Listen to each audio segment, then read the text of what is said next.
Assalamualaikum warahmatullahi wabarakatuh. Selamat pagi.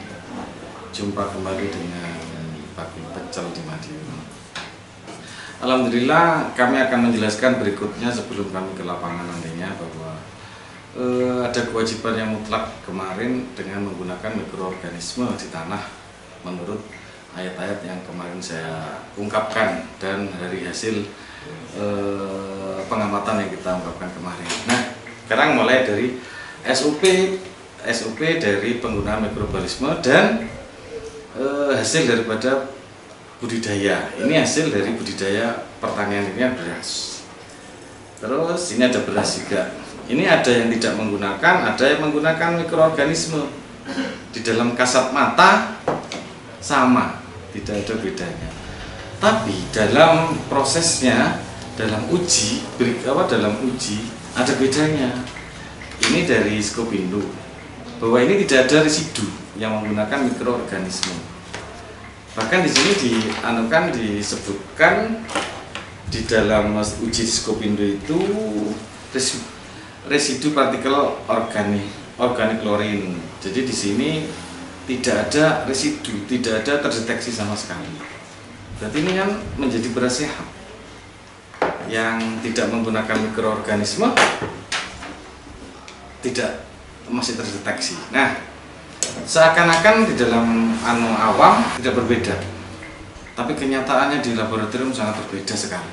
Kita menggunakan mikroorganisme dan tidak, karena akan membawa kualitas. Ini nutrisinya bisa tinggi, sangat bagus, karena kandungan dari fosfatnya optimal dengan kandungan yang secara optimal yang diserap oleh tanaman. Begitu Fe-nya terserap dengan optimal. Terus yang tidak ada perbedaan sangat signifikan. Begitu pula telur. Telur tidak ada bedanya. Telur sama, telur coklat ini sama, tidak ada bedanya. Tapi dalam kenyataannya telur yang menggunakan mikroorganisme mengandung omega 3 dan kandungan proteinnya sangat tinggi. Ini dicantumkan dari Skopindo. Selama ini menjadi permasalahan adalah pada saat orang makan telur, jadi kolesterol yang tinggi. Terus orang makan telur jadi alergi. Apakah itu salah orangnya atau salah budidayanya? Orang makan beras, tahu-tahu terkena diabetes mellitus. Ya, itu salah budidayanya atau salah tubuhnya. Dalam pemahaman kami mengenal mikroorganisme yang kita kaji selama ini, budidaya yang harus kita ubah. Petani mempunyai peran penting di sini.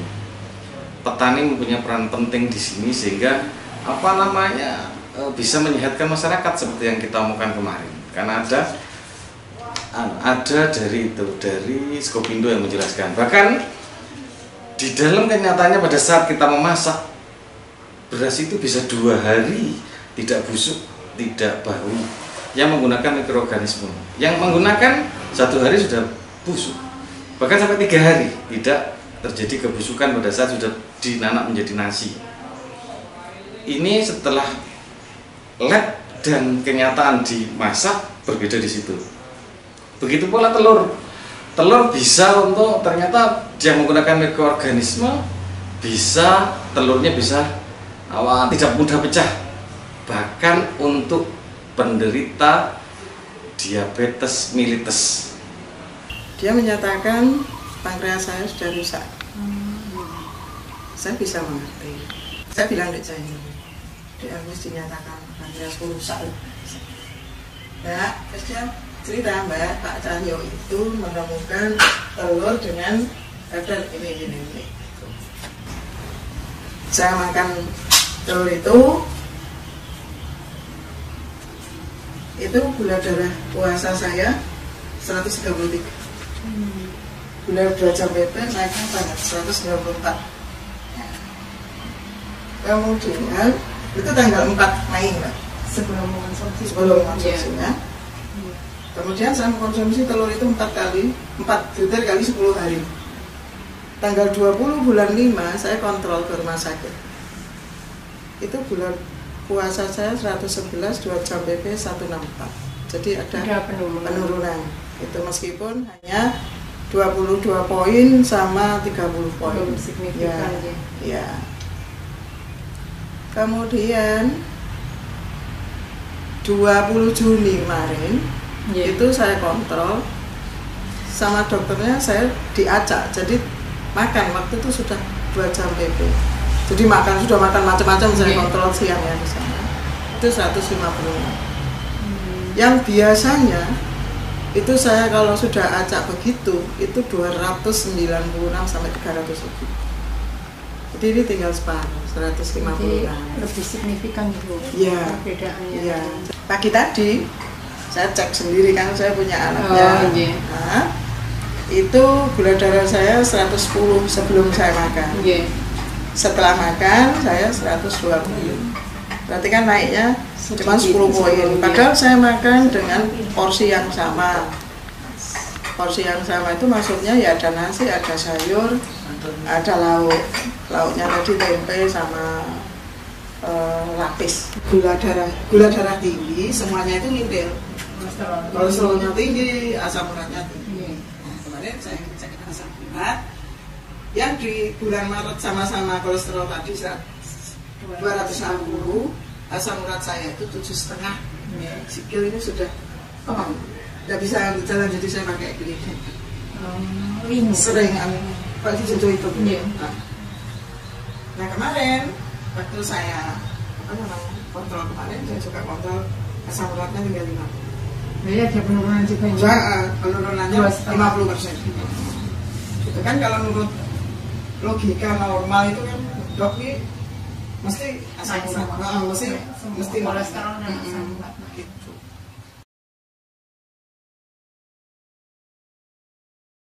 Sangat bagus. Kami juga akan tayangkan itu. Sehingga apa yang terjadi kalau kita dengan budidaya yang benar, telur, beras, jagung, cabai dan sebagainya, kalau kita menggunakan budidaya dengan menggunakan mikroorganisme yang makan sehat, bukan karena tubuhnya yang tidak, karena tubuhnya sudah terkena imbasan nggak mampu, ini sudah berubah telurnya sehingga makan telur takut jadi kolesterol. Tuhan menurunkan bahwa makanan itu sudah sehat, sudah proporsional menurut manusia. Proporsional di dalam hal ini menjadi sebuah makanan yang akan menyehatkan. Nah, apabila kami datang ke kabupaten-kabupaten, kami ingin memperkenalkan desa Industri Mandiri sehingga nanti mereka bisa mempunyai kemasan ini beras. Ada bukti Skopindo, sehingga orang yang membeli beras itu sudah beras sehat. Beras sehat ini produksi dari mikroorganisme dari kelompok desa Industri Mandiri. Beli telurnya sama harganya, paling hanya beda 100, 200 sampai 500 atau 1000 per kilo. Dengan telur-telur yang biasa, tapi sehat. Ada dasar ilmiahnya dari Skopindo. Ada omega 3, omega 9.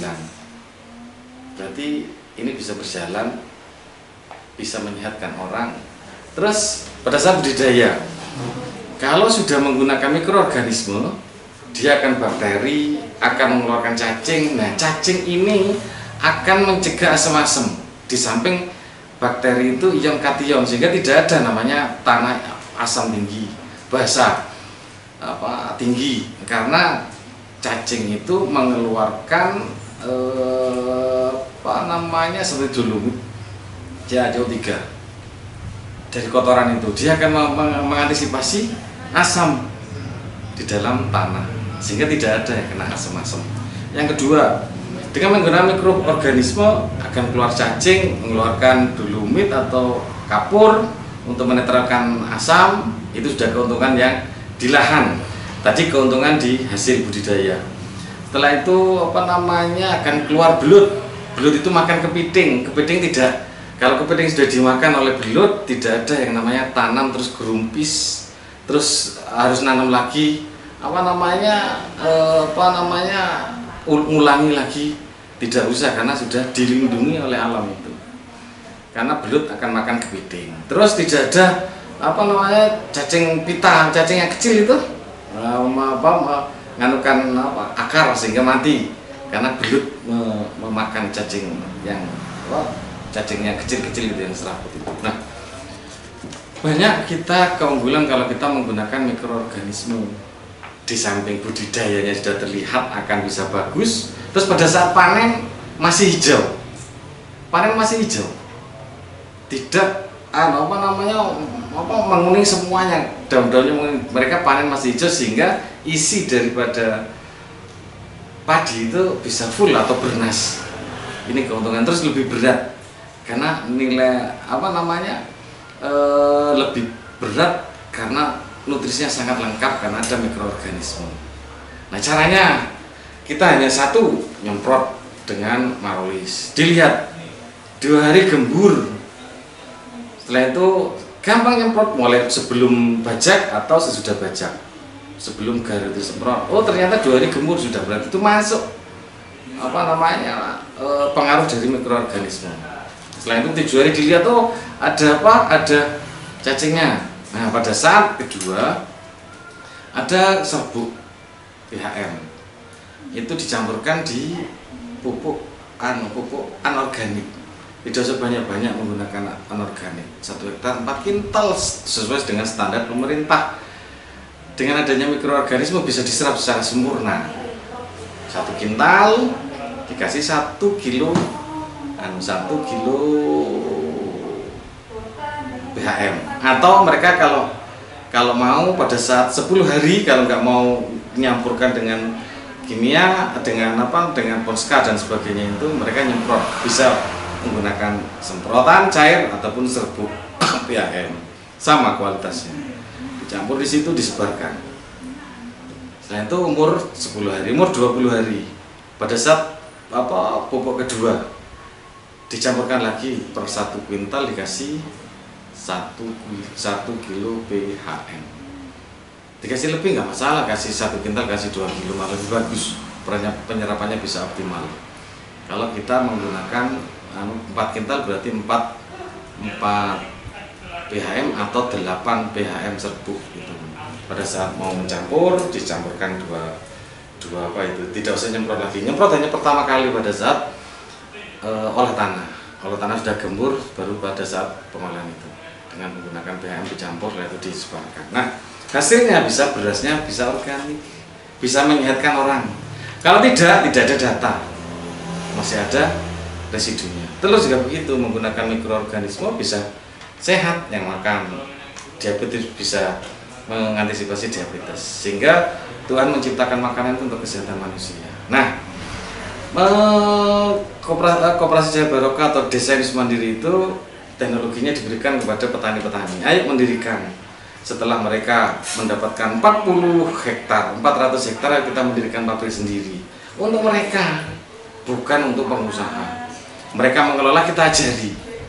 Ini buktinya, caranya ayo kita kumpulkan, menyehatkan masyarakat. Sekarang kan pupuk juga sudah lumayan langka. Dengan tambahan ini akan lebih mudah dan memudahkan kita dan meringankan pemerintah. Pemerintah dengan 44 kintal per hektar dengan tambahan pupuk hayati dan pupuk POC sehingga bisa mendukung program pemerintah.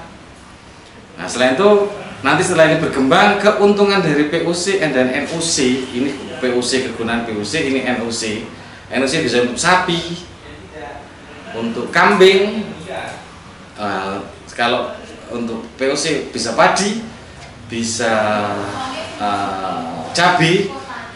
Terus setelah itu kalau keuntungan POC dan NOC itu kita wujudkan untuk pabrik baru. Pabrik barunya kita menggunakan pengawet bahan bakar, dimana kita nanam sendiri tanamannya, kita nanam sendiri, kita olah, kita wujudkan dalam usaha untuk penghemat bahan bakar. Nah, semua ini kita kerjasama dengan untuk POC dengan mikrobiologi UGM, kita uji bersama dulu. Setelah itu untuk NOC kita kerjasama dengan Brawijaya Malang, dengan mikrobiologi UGM juga. Begitu pula untuk penghemat bahan bakar dan pencegah polusi kita kerjasama dengan PNM Politeknik Madiun, negeri Madiun.